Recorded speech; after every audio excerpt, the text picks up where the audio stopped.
All right, so the fuel starvation issue saga continues, and still working on diagnosing a few things. For those of you following along, you've seen the things that I've already gone through and trying to find out what was causing the car to die in kind of like a really bad lean condition. So I've already gone through the tank, uh, gone through my fuel lines, all that kind of stuff, and now I'm up to my pump, and my pump is the next thing that I'm going to try to see if that's what the problem is. So I'll get you up to speed on what's going on here. So let's see, where's my stick light here? So as you can see down there, right in here, I got the fuel pump out. Still need to scrape my gasket and stuff like that before I put the new one back on. But thanks to my friend Lauren for coming over, and I just wanted to make sure. I know he has way more experience than I do, so I asked him to come over and to look at the car and just verify that what I was kind of assuming was that the fuel pump might be faulty. So he took a look at he actually put his phone down there, which I hadn't even thought of, and was able to get a picture inside of the camshaft eccentric that I believe on this one, similar to some GMs, that actually bolts onto the camshaft, like to the end of the camshaft, which drives your oil pump. So I think that's what he said. But at any rate, like, it's a big lobe, and he thought it'd be really rare that it would wear down. So, but it turns out to be good. So that's good. At least that's relief. And then also looking on this is a fuel pump that came off, and there's slight bit of wear mark, but definitely nothing abnormal by any means. So this is the pump that I'm going to put on now. A couple reasons for this. So I guess let me back up a little bit. So this is the pump that was on there, and it seems like it's not functioning properly. It seems like it's not pumping at capacity, because the car will normally idle okay. It's kind of hit and miss. I took it apart. Everything looks fine to the eye, but somehow something's still not working, and I don't really know enough to be able to figure out what's wrong with it. Because to my eyes, my experience, it all looks fine taking it apart. So this is a Holley. I don't know if that's the model number, but anyways, it's a 110 gallon, I believe, and then they also make 120 gallon per hour. I think this is the 110, but I'm not sure on that. But anyways, it has the large intake and outlet here. But anyways, it's not pumping. It doesn't seem like it's pumping very well, and I'll show you here kind of how you can test it. So I have it mounted just on the ear of the pump in the vise, and I'm going to put my thumb over top of the inlet side, which on this pump is the left, but it also is marked at the bottom. And you can see that's the motion that it takes to actually pump it. And it does suck. I know you might be able to hear my thumb popping off there, and hopefully you can see that. But it is making suction. But now I know this is not a super scientific way to necessarily test pumps. There are more accurate ways, but just to get that general idea, this is sucking, but it's not sucking nearly as hard and as well as the other pump that I have, which is kind of interesting, because that one, I'll get into it a little bit in a second here, but that one's about a $35 American pump, which I don't know, what's that, like $50 Canadian, something like that. And that's only a 45 gallon per hour pump, and it feels noticeably stronger. So I can't be 100% sure that this is actually what the problem is, but it makes the most sense, because unless if I miss something in my lines, or my lines reclogged, because I had gone through my lines, blown everything out, checked everything seemed fine, then I ran the car and it did the exact same thing again. So unless if just by happenstance, I missed something. But anyways, that doesn't really seem very plausible to me. So that's why I'm going to proceed with replacing the fuel pump. So a couple of reasons why I bought the cheaper one is, first off, I don't know for sure that the pump is the problem. So I didn't want to buy a rebuild kit or a new Holley pump, because these are like, I forget, I want to say around $200 American, so they're pretty expensive. Should be pretty good, but Holley's made in China now, and some people say their quality's gone downhill a lot, and which is kind of makes sense, because like for being such a high volume pump, it should be really strong pulse here, and it's there, but it's weaker than the 45 gallon per hour, cheaper Carter pump is. And this is the diaphragm here. You can take it apart. But to get the diaphragm, I do believe, I didn't look for sure, but I'm pretty sure I was able to find this one at a few different places online. But the diaphragm itself was like $150 US.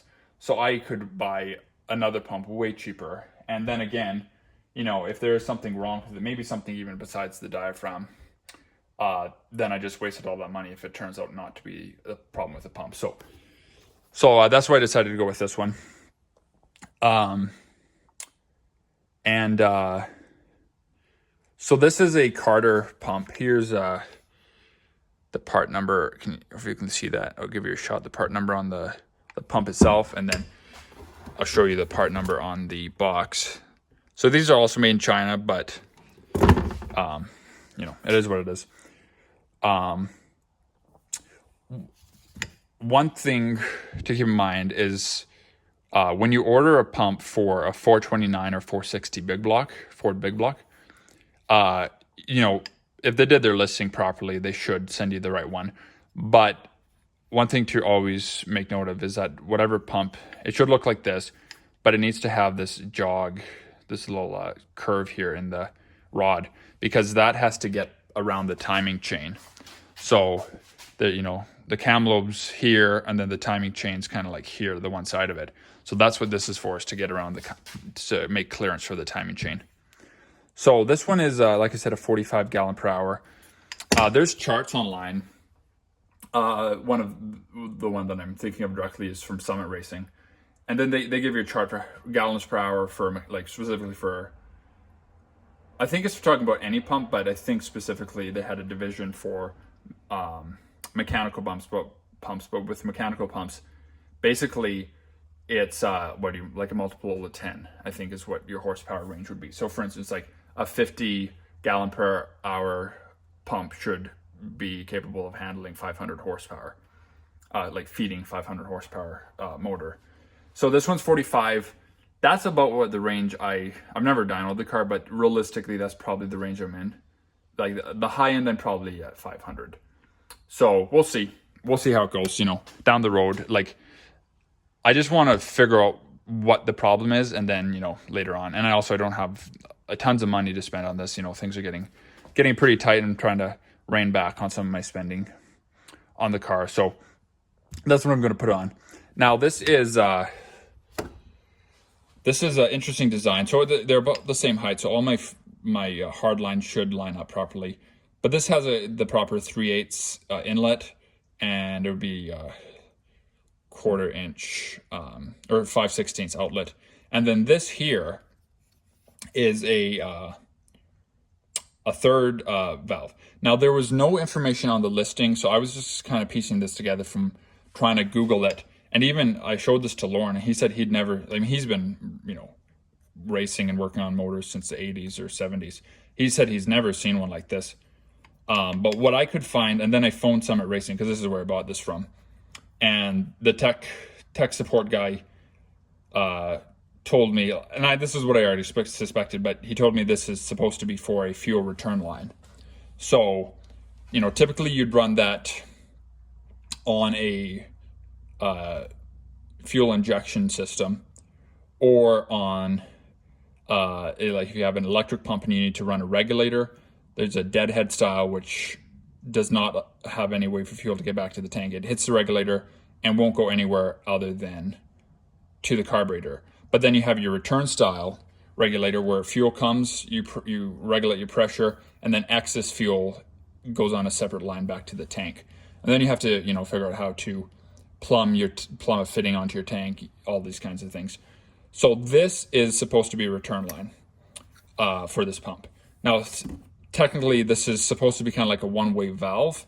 I've tried to kind of test it by sucking on it with these plugged, and it seems like that is accurate. So basically what would happen is it would allow fuel to go back to the tank, but it would not allow suction here. So if your fuel pressure is too great, or for vapor lock, this is also used for vapor lock, which I think in this application would be more what this is for, would be for vapor lock. So anyway, this, I'm not going to run this yet because I don't think I need it. I've never run into vapor lock, and Lauren has the same motor. He said he's never run into vapor lock in Canada, in Alberta here. So I'm going to leave it off for now, because if I turn out, I'm, like I said, I don't know if I'm going to be using this long term, and I don't want to put have to put a return line into my tank and find out that I don't actually need it with the setup. And there's a lot more that I want to do on the car down the road. So this is just, a kind of for now, I think it'll do fine. So what I'm going to do is just take a little section of 5/8 hose, 5/16 hose, sorry. Put it on here, hose clamp, put a bolt that fits snugly in the other end, another hose clamp, and that'll just block this off. I thought about also putting a screw in there, but I want to make sure it gets a good tight seal, so I think that's what I'm going to go for. The other thing too is this should theoretically act as a regulator of sorts, from what I understand. So theoretically, if your carburetor, if your pump is outperforming your carburetor, theoretically there should be that excess pressure. So instead of boiling over or spilling over your carburetor, like your float bowls, or blowing past your needle and seat or anything like that, theoretically it should come back and go into the return line. But I don't know, I've never used one, and there's very little information on that, but that is technically one of the multi-purposes. So there's really three, I guess, with this. It's a fuel return line, helps with vapor lock, and in a way acts as a pressure regulator. But I don't know that for sure. This is a 6 PSI pump, according to, and I know it's recommended that you actually bench test them to verify that it is that, but given that it's a pretty small pump for my size of engine, I don't think it's going to outperform. Certainly not more than this one would. And so, yeah. Hopefully, I think I covered everything. It definitely seems like a cheaper pump overall. Like the fit and finish has more play in there, but I don't think it's going to be much of a problem because it should just be riding on that lobe. I don't think it's really anything for concern, whereas the Holley has a little bit different of a spring setup here, and the push rod is pretty firm in there. So, yeah, so that's pretty much it. Got to scrape off my old gasket. They supplied new gaskets too. They give you two in case if sometimes to make it fit on your engine, you have to do an adapter or like a spacer. So that's why they send you two. But, it's just going to be exposed to oil theoretically. So just some RTV on, a little bit of RTV on either side, and then bolted on there. But one thing I did want to mention, and I'm going to be doing this as a precaution, but sometimes when your fuel pump fails, you can get fuel into your crankcase, which will dilute your oil. And if, left unchecked, in extreme cases, you could burn out your engine because you do dilute your oil to the point where it's not lubricating anything and you can wreck your engine. So I've heard that in some hot rod applications where guys are running a mechanical pump, they'll also run something called a helper pump, which just kind of helps to get fuel up to this pump easier. But what I've heard that if you have a secondary electrical pump feeding this, and if this diaphragm or the diaphragm here goes bad and like cracks or ruptures or whatever, then you can that injected fuel from the other pump is just coming up here, and it'll just get through. And this is supposed to be a drain, But you know, if it's enough, it could come through, and it can just get right through, and it'll just spill into your crankcase. I guess it would technically be your crankcase. Anyways, it'll get into your motor, one way or the other, and it'll dilute. So just as a abundance of precaution, I'm going to change my oil. But just another reason to, you know, check your oil very regularly, especially if you're running a mechanical pump. Because like I pointed out, they should have drain bypasses. So technically, all the fuel should be circulating and not getting, the diaphragm would be in here. So all the fuel should be coming in, getting pressurized, and going out. But if your diaphragm ruptured, pressurized fuel could start working its way up here. So that's why you have this here, which is supposed to be a release. So if fuel does get up there, it should get out. But, you know, obviously that's, you know, there is a chance that your fuel could still get up here, especially I think if it failed at like a high RPM, like while you were accelerating pretty hard. If your diaphragm failed, you got a lot of fuel coming, some could probably get in there. But the good thing is you know, if your fuel pump does fail like that, you're probably going to stall out very soon. At which point, you know, you replace your pump. That's why I think it's probably a good idea to always change your oil if your fuel pump always ever has problems, or you're replacing it just as precaution, or at the very least to do a sniff test on your oil. So anyways, I think I covered everything. I'm going to get the pump back in, wire it up, hook it up, and get all that stuff back together. So yeah, I just wanted to share that with you guys. So, you know, dealing with any kind of mechanical fuel pump, or certainly the 429, 460 Fords. Hopefully something that helped you and stood out to you. So yeah, that's what I'm going to go with for now, and hopefully it fixes the problem. But again, it's the next thing in the series of I guess evaluation or devaluation, whatever it is. And yeah, just wanted to make that video to hopefully shed some light on some questions. And I know it's hard to find information on this, so I was able to kind of piece together some things, so hopefully that was helpful. So thanks, and I'll see you in the next one. Okay, after having a real struggle for, I don't know, half an hour, 45 minutes trying to get this pump in, I thought I finally got it in, and there's a few tips I want to share with you. First is, this isn't really so much an installation tip as, but just a good idea to have put some grease on the top of the push lever here. I'm just using a little bit of motor grease. Ideally, if you have some cam lube or something, that would be best. But just to give it a little bit of lube until the oil system kicks in. But anyway, so let me get my light. So with the power steering pump and the hose, the rad hose on, all that kind of stuff, it is a bit really challenging getting it in. So, you know, at the end of the day, it may be easier just at least to take the power steering off. I know, like, if you take your hose off, you got to drain your radiator and all that kind of stuff. But rotate the engine either by hand. I can't really get it on because I got a big old fat flex fan on here. But, you know, bump the ignition over a little bit and just keep doing that over and over again. And I would say dry fit it before you RTV it and whatever, to make sure you can actually get it started. But because as that cam lobe moves around, it'll make it harder or easier to get the pump in, because you need to slide. It'll only go in one way, like the shaft will only go in one way, as far as I know. Like it would be hard to get it any other way. So, but if it's on the bottom, because it rides on the bottom of the cam lobe. So if that lobe, the eccentric is, you know, farther down, it'll be harder to get the pump in, because, let me see if I can demonstrate here. So, you know, if the lobe's pushing down farther down, well, now you got to fight against this whole pump to be able to get it in and then get your bolt started. And it's impossible unless if you maybe had a second set of hands, then you can maybe do it.